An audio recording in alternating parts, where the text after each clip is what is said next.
Now consider the 10th question. So the 10th question is two set of values you can see S1 5, 1, 5, 25, 125, 625, 3125 and S2 it is 6, A, B, C, D, F.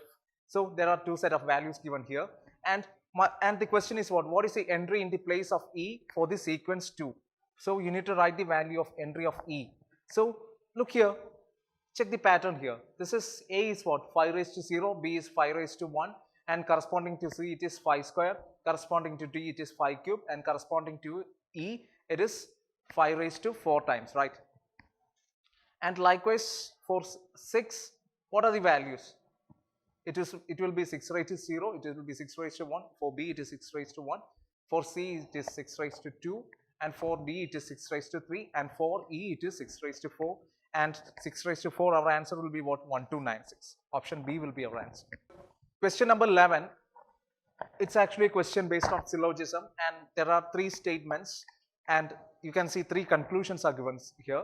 So let us write this statement. Here you can see that a set of statements and a set of conclusions are given here. So this is actually a question based on syllogism.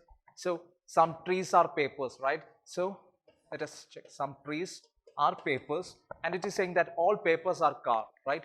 All papers are car. All papers are car and no car is a truck. So no car is a truck. And now check for the conditions. Some paper being a truck is a possibility. So this is actually paper, this is actually truck, right? Some truck being a paper is a possibility. Is it correct? No, because paper is actually a subset of cars and it is saying that car is not at all a part of truck. So truck cannot be the part of paper. So statement 2 is what? Statement 1 is wrong. And consider statement 2. All truck being a tree is a possibility. Let us check whether it is that condition satisfied or not. So tree, then some trees are paper, all paper some trees are papers, all papers are car, all papers are car, some truck, no car is a truck. So according to the second conclusion, it is saying that all truck being a tree is a possibility. So I am writing truck inside tree. Yeah, if I am writing the truck, if I am drawing truck inside tree, then also we are not actually making the statements wrong, right? That means here all the 3 statements are actually satisfying the conditions according to the Venn diagram what I had drawn here. So the second statement is correct. And now consider the third statement. Some trucks are being a tree is a possibility. Yeah, that is also correct, right? So here truck and here it is car, right? So some truck being a tree, is a possibility. So I'm drawing this Venn diagram and if I'm checking this statement, that Venn diagram is not breaking the laws made by this statement or not breaking the conditions made by these 3 statements, right? So again this third statement is also correct. That means the only thing is what? First statement is wrong and second and third statement they are correct. So our option is what? Only conclusion 2 and 3 follows. Our answer is only conclusion 2 and 3 follows. So now consider the question number 16. What is the next term in the sequence 10, 12, 14, 15, 16, 18, 20? Yeah, this is actually a very simple question, right? So if you are looking on to the sequence itself, you can see that all the prime numbers are missing. So all other numbers except prime numbers can come in this sequence, right? So here after 25, what will be the number? It will be 26. Okay, so our answer is option A. Okay, so this sequence is actually the sequence which without prime numbers. So yeah, after 25 it will be 26. Option A will be our answer. And now coming to the question number 17. So look here. So you are given 2 sequence in 2 rows in which the number in the bottom of the sequence are related to top. Study the arrangement and answer the question given below. So again 2 sequences are given and you need to find the missing value of k here. You need to find the value of k here, right? So what will be the value of k? So if you are looking onto the question, you can see that they are actually following certain pattern, right? So look here.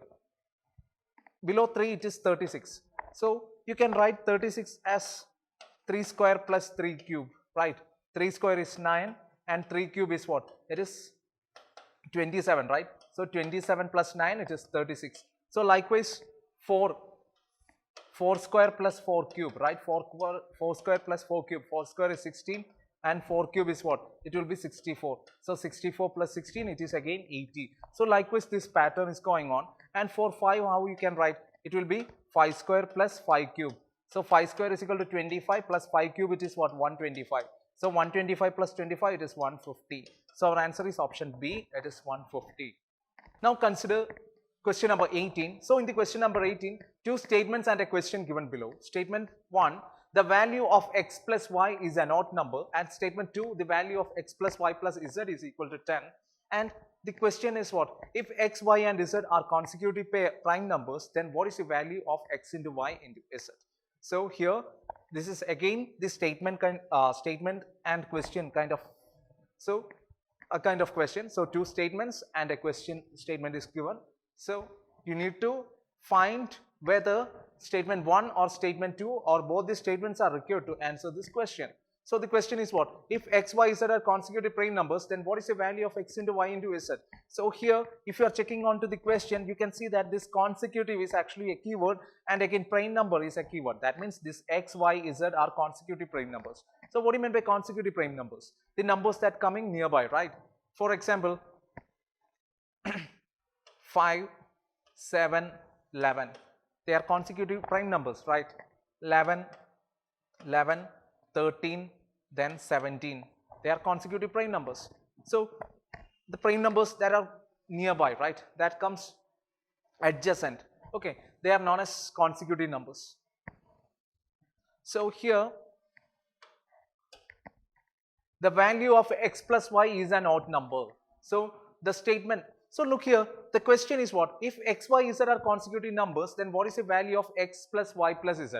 So in order to find the value of x into, what is the value of x into y into z? So in order to find the value of x into y into z, you need to know what are the values for x, y and z, right? And in the first statement, it is saying that the value of x plus y is an odd number.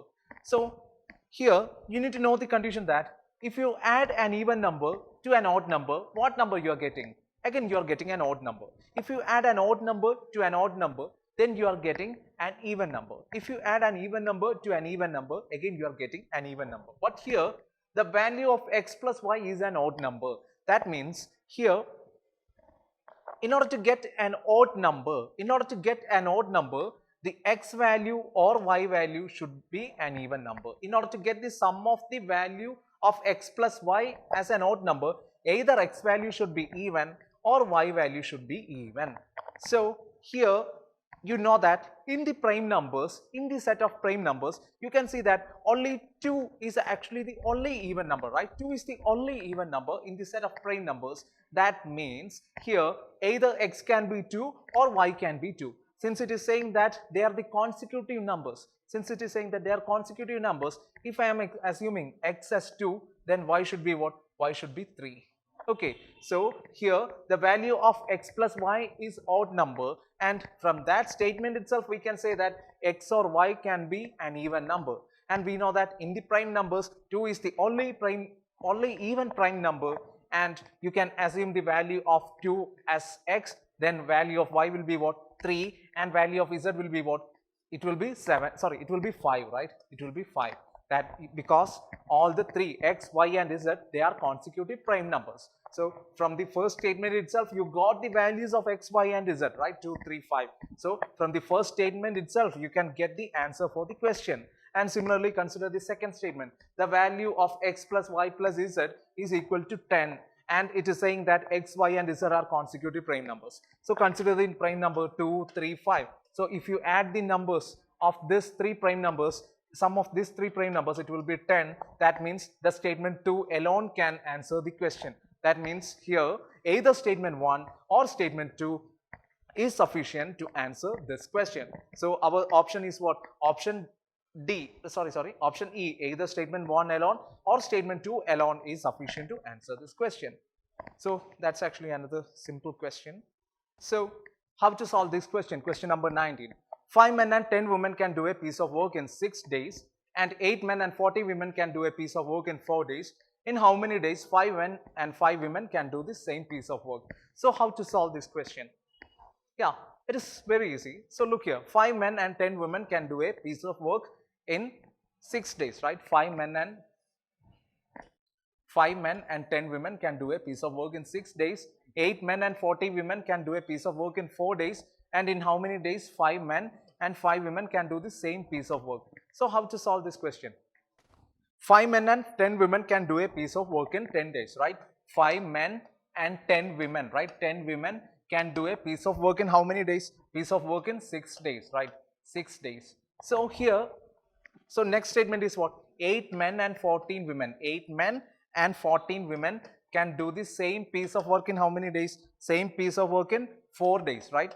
4 days. And it is a, and the question is what? In how many days 5 men and 5 women can do the same piece of work? In how many days 5 men plus 5 women can do the same piece of work?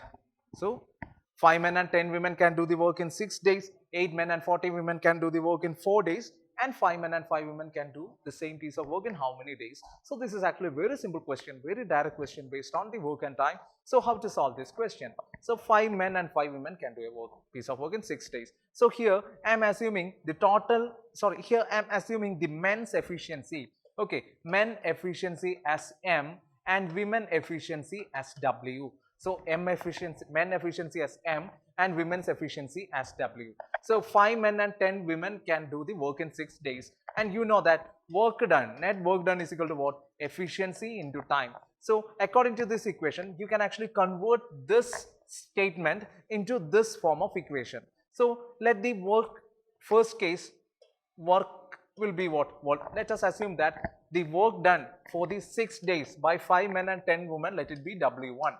And the work done for the 4 days by 8 men and 14 women, let it be W2. And in the question, it is, from the question, it is, we can easily understood that this W1 and W2, they are equal, right? This W1 and W2, they are equal. So now coming back to the solution, 5 men and 10 women can do the work in 6 days. So W1 will be what? We know that work done is equal to what? Efficiency into time, and men efficiency is M and women's efficiency is W. So 5 men's efficiency, it will be what? 5 into M plus women's efficiency, 10 women's efficiency is 1 women's efficiency is W. For 10 women it will be 10 into W. So the whole in, so here in total you are getting the what? Your total, you are getting the efficiency into how many days? 6 days. So W1 is equal to what? 5M into 10W, the whole into 6. And similarly W2 value will be what? W2, it will be 8 into M plus 14 into W, the whole into 4, right? And it is said that W1 is equal to W2, right? It is said that W1 is equal to W2, right? We know that according to the question, W1 is equal to what? W2, that is 5 into M plus 10 into W into 6 is equal to what? 8 into M plus 14 into W into 4. So just solve it, you will be getting the value of M and W, then you will be getting the efficiency of men and women, right? So solve this equation. So 2 times 4, 2 3 times 6. Now multiply into the brackets. So 5 3 times 15, 15M plus 30W is equal to what? 16M plus 28W. Now bring all M and W, M to one side and W to another side, other side. Okay, so here 30M minus 30W minus 28W, it will be 2W, right? 2W is equal to what? 16M minus 15M, it is will be 1M. So M by W, so W by M, W by M, what value you are getting? W by M is equal to, W by M is equal to what? It will be 1 by 2, right? W by M is equal to 1 by 2. That means women's efficiency is 1 and men's efficiency, it is 2. Now you got the efficiency of men and women, right? Now you got the efficiency of men and women. Now just substitute the value of M and women, that is just substitute the value of M and W either in this W1 or in this W2, then you will be getting the work done, right? So substituting the value onto any of this equation, you will be getting the work done, net work done. So just find the net work done, right? So if you are substituting M in 5 into M plus 10 into W, the whole into 6, when you are substituting that, then you will be getting W1, And if you are substituting m and w in 8 into m plus 14 into w, the whole into 4, then you will be getting w2. But according to the question, you know that w1 is equal to w2. That means you will be getting the same value for w1 and w2 if you substitute in equation 1 or in equation 2. Okay, so I am substituting the value in equation 1. So while you substitute the value in equation 1, what you will be getting? So w1 is equal to what? W1 is equal to 5 into, so first equation is equal to what? 5 into m plus 10 into w, the whole into 6, right? Whole into 6. So you know that m value is 2, that is 5 into 2, plus w value is 1, that is 10 into 1, the whole into 6. So 5 into 2, it is 10, plus 10, the whole into 6. So 20 into 6, you are getting it as 120. So total work, it is 120. That means W1 is equal to W2 is equal to what? 120. Now you got the work done. Now it is easy to find how many days the 5 men and 5 women can do the same piece of job. So how to solve it? So last equation is what? In how many days 5 men and 5 women can do the same piece of job? So 5 into 2 will be what? Men's efficiency plus 5 women. 5 into 1, it is women's efficiency. The whole into x, that is the number of days, is equal to what? 120. So 5 into 2, it is 10 plus 5. The whole into x is equal to 120. That is 15x is equal to 120. And x is equal to what? 120. The whole divided by 15. Our answer will be what? It will be 8 days, right? 15 into 8, it is 120. So answer is 8 days. So here option C is the correct answer.